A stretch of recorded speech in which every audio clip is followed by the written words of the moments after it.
Vriende, baie dankie dat u weer saam luister en ons gebed is dat die Here vir ons baie ryklik sal seën ook, waar ons by ons laaste boodskap oor die saaier uitkom. Nou, u sal onthou, ons het so 'n klompie dae terug begin met die gedagte van gelykenisse. Wat beteken dit? Ons het 'n bietjie gekyk na die eerste gelykenis in ons reeks oor gelykenisse. Dit was die gelykenis van die saaier. Ons het gekyk in besonder na die plekke waar die saad val. Ons het vir u gesê dat die saad het geval op die pad, die harde pad, en die voëls van die hemel het daardie saad kom wegsteel. Ander deel het op die rotsagtige plek geval, 'n ander deel het tussen die dorings geval, en 'n ander deel het op die goeie grond geval. Nou, ons het al reeds hierdie boodskap toegepas op die ongeredde, mense wat die woord hoor, en hulle skuif dit weg van hulle af, mense wat die woord hoor, maar die Bybel sê hierdie woord word in hulle lewens basies nie verenig met geloof nie, en daarom is daar nie diepte nie, en hierdie mense skuif die woord een kant, en die ander klomp is mense wat die woord hoor, en met blymoedigheid dit aanvaar, maar later kom die genietinge van die lewe en die wêreldse verleidinge, en dit steel die woord van hulle af weg. En ek het vir u gesê, ons maak hierdie selfde toepassing dan op die kind van die Here. En kom ons kyk bietjie vanmôre na wat die Here vir ons wil kom leer oor die gedagte van wat Markus 4 vers 7 vir ons leer, en 'n ander deel het in die dorings geval, en die dorings het opgekom en het verstik, en dit het geen vrug opgelewer nie. En vers 18 verduidelik vir ons hierdie vertelling van die Here Jesus, en hy sê, en hulle wie in die dorings gesaai word, dit is hulle wat die woord hoor, en die sorge van hierdie wêreld, en die verleiding van die rykdom, en die begeerlikhede in verband met die ander dinge kom in, en verstik die woord, en die woord word onvrugbaar. Nou vriende, ek het vir u gesê dat ons hierdie gelykenis ook nou gaan toepas op die kind van die Here. Hoe is hierdie gedagte van die saad, wat die woord van God is, wat tussen die dorings val, op my en jou van toepassing? En ag vriende, ek dink die gedeelte verduidelik dit vir ons baie duidelik. Ek het vir u gesê, daar's baie kinders van die Here, wat aanvanklik baie goed begin, maar met tyd begin hulle so 'n bietjie verslap in hulle geestelike lewe. Ons het gekyk na die 7 gemeentes in die boek Openbaring, daar Openbaring 2 en 3. Ek het vir u gesê, 5 van die 7 gemeentes kry vermaninge van die Here. Die gemeente in Efese word gewaarsku dat hulle eerste liefde verlaat, en u kan self die tyd neem om deur daardie 7 gemeentes se briewe te lees, en u sal sien dat 5 van die 7 word gewaarsku. En ek het vir u gesê, dis dieselfde met ons vandag. Baie kinders van die Here en baie kerke en baie mense wat bely hulle behoort aan die Here, wat werklik kinders van die Here is, begin geweldig goed. En later kom daar dinge in hulle lewe wat die woord van die Here begin verstik in hulle lewe. Nou, die Bybel praat van dinge soos sorge van die lewe. En hoor wat sê die Here Jesus self daar in Matteus 6 vers 25. Hy sê, daarom sê ek vir julle, moenie julle kwel oor julle lewe, wat julle sal eet of wat julle sal drink nie, of wat oor julle liggaam wat julle sal aantrek nie. Is die lewe nie meer as die voedsel en die liggaam as die klere nie? Kyk na die voëls van die hemel, hulle saai nie en hulle maai nie en hulle bring nie bymekaar nie. En die Bybel sê, en tog voed julle hemelse Vader hulle. Is julle nie baie meer werd as hulle nie? En wat kwel julle oor klere? Let op die lelies van die veld, hulle groei en hulle arbei nie en hulle spin nie. Daarom moet julle nie kwel en sê, wat sal ons eet of wat sal ons drink of wat sal ons aantrek nie? Want na al hierdie dinge soek die heidene, want julle hemelse Vader weet dat julle hierdie dinge nodig het. Maar soek eers die koninkryk van God en sy geregtigheid, en al hierdie dinge sal vir julle bygevoeg word. Kwel julle dis nie oor môre nie, want môre sal oor sy eie dinge kwel, elke dag het genoeg aan sy eie kwaad. Wat wil die Here vir ons kom leer? Vriende, ons kan ook die woord verstik in ons lewe, die woord onderdruk in ons lewe, toelaat dat die woord nie die impak in ons lewe het wat dit behoort te hê, deur te bekommer oor die daaglikse versorging en lewe nie. Hoeveel kinders van die Here is daar wat meer bekommer is oor waar hulle geld vandaan gaan kry, of kos vandaan gaan kry, of klere vandaan gaan kry, terwyl hulle kos, klere en behuising het? Maar hulle wil altyd meer hê, of hulle bekommer, hulle sê nou maar, my pensioen raak te min, en ek gaan op die einde van die dag nie al my uitgawes kan dek nie, of sê nou hierdie krisis kom in my huis, en so bekommer hulle self van die môre tot die aand, en hulle sit met maagswere, en die vraag word gevra, waarom dra ons die sorge wat die Here vir ons gesê het, ons moenie dra nie? Dikwels hoor ons die woord, en die woord val in ons harte, en dan kom al hierdie bekommernis, wat van my kinders, en sê nou hierdie ding gebeur, en wat nou van as hierdie ding gaan gebeur, en ek gaan nie genoeg geld hê om hierdie probleem dan aan te spreek nie. En ek wil jou vra, stop. Daar in jou spore, stop daarmee.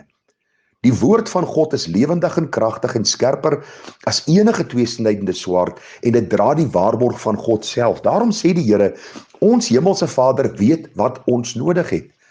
Ek moet vir u sê, in die 52 jaar of 53 jaar dat ek oud is, het ek beleef en gesien hoe ek deur maklike en moeilike tye gegaan het, en hoe die Here getrou ons gedra het as gesin. Dit was 8 maande terug wat ons deur diep waters gegaan het, en hier sit ons, die Here is getrou.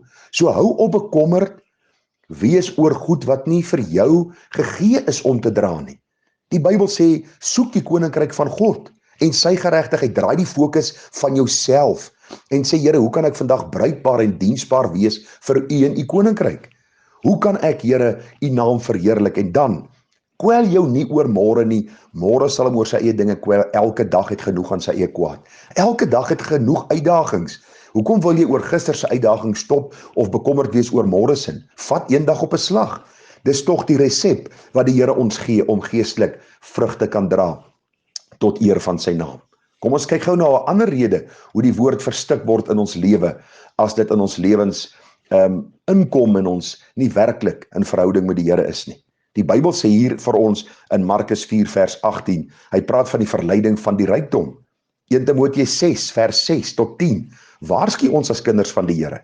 Dit waarsku ons nie in die sin dat ons nie geld mag hê nie, of dat rykdom verkeerd is nie, glad nie. Dis nie wat die Bybel sê nie. Die Bybel sê hier, pas op dat rykdom jou nie besit nie. Jy kan rykdom besit, want God is goed vir ons en hy gee vir ons. Maar pas op dat rykdom jou nie besit nie. Kom ek lees vir u waarom die woord soms verstik word in sommige kinders van die Here se lewens, en dit dra nie daardie 30, 60 en 100voudig vrug nie. Daar staan, maar die godsaligheid saam met die vergenoegdheid is 'n groot wins, want ons het niks in die wêreld ingebring nie. Dit is duidelik dat ons ook niks daaruit sal kan wegdra nie. Maar as ons voedsel en klere het, moet ons daarmee vergenoeg wees. Nou die waarskuwing. Maar die wat ryk wil word, val in versoeking en strikke en baie dwaase en skandelike begeerlikhede, wat die mense laat wegsink in die verderf en ondergang, want die geldgierigheid is 'n wortel van alle ewels, en omdat sommige dit begeer, het hulle afgedwaal van die geloof, en hulle self met baie smarte deurboor. Vriende, luister vir my. Geld bring nie die vreugde wat jy en ek dink dit bring nie. Ja, dit bring gemak, en ons kan koop wat ons graag wil hê en wat ons oë sien. Maar as ons geld ons fokuspunt gaan maak, sê die Bybel, dan gaan ons van die geloof begin afdwaal, en ons gaan onsself met smarte deurboor. Hoe dikwels hoor jy mense het alles wat jy op tydelike gebied kan besit, maar hulle het diepe smart in hulle harte.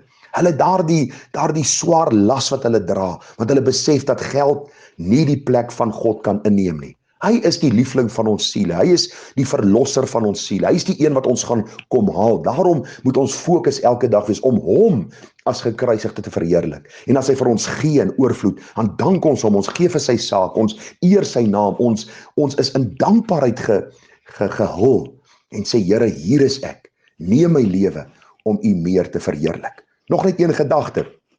Wat kan die woord verstik in die kind van God se lewe? Die Bybel praat van begeerlikhede. Hoor wat staan daar in vers 19. Hy praat daarso van begeerlikhede in verband met die ander dinge kom en verstik die woord. Onthou, dis nie net geld nie. Dis nie net rykdom wat 'n mens kan verstik nie. Daar is begeerlikhede.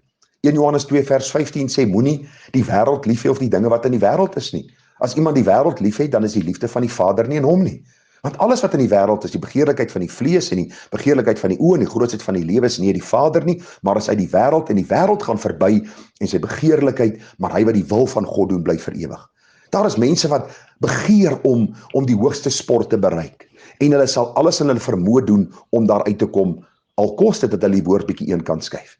Daar is mense wat so, vriende, daarop uit is om in aansien te wees. Mense wat begeer om ander mense te vertrap terwille van hulle eie voordeel. Daar is kinders van die Here wat lief raak vir die blink liggies van die wêreld. Sondes wat eens op 'n stadium vir hulle taboe was, word nou vir hulle aanvaarbaar.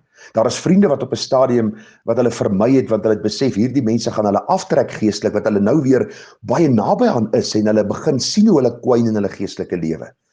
Daar is kinders van die Here, vriende, wat hierdie wêreld begin liefkry, en die Bybel sê vir ons, moenie die wêreld lief hê of die dinge wat in die wêreld is nie. Beteken dit ons moet onsself in 'n klooster gaan toesluit? Nee. Dit beteken om elke dag so te leef om te besef, Here, hierdie tydelike wat my oë sien en wat my ore hoor en wat my hande aanvat, dit gaan verby. Help my om dit te geniet in die lig van die ewigheid, om te weet dis 'n geskenk uit u hand, want sê Salomo in die boek Prediker vir ons dit so mooi, dat wie kan eet en wie kan drink en wie kan geniet sonder die Here? Niemand van ons kan eet en drink en geniet sonder die Here nie. Daarom wil ek jou oproep, moenie dat die woord verstik word in jou lewe. Soos die gelykenis van die saaiër vir ons sê, as dit in die dorings val, omdat jy, vriende, besig is met die sorge van die lewe of die verleiding van die rykdom of die begeerlikhede van hierdie wêreld nie. Dis baie belangrik om te besef dat hierdie saad op die goeie grond moet val, sodat dit vrug kan dra, 30, 60, ja 100voudig tot eer van die Here. Mag die Here vir my jou genade gee. Ons lewe in moeilike en uitdagende tye, maar mag ons fokus nie van Christus af beweeg nie, maar mag ons die woord hoor met 'n welwillende hart, met 'n hart van ontvanklikheid, met 'n hart van oorgawe, met 'n hart van gehoorsaamheid, met 'n begeerte om te doen en te sê, Here, ek gaan my liggaam kastei en dit diensbaar maak aan U, sodat ek eendag die mooiste by U kan ontvang. Baie seën vir U, baie vrede, mooi dag vir U verder. Tada.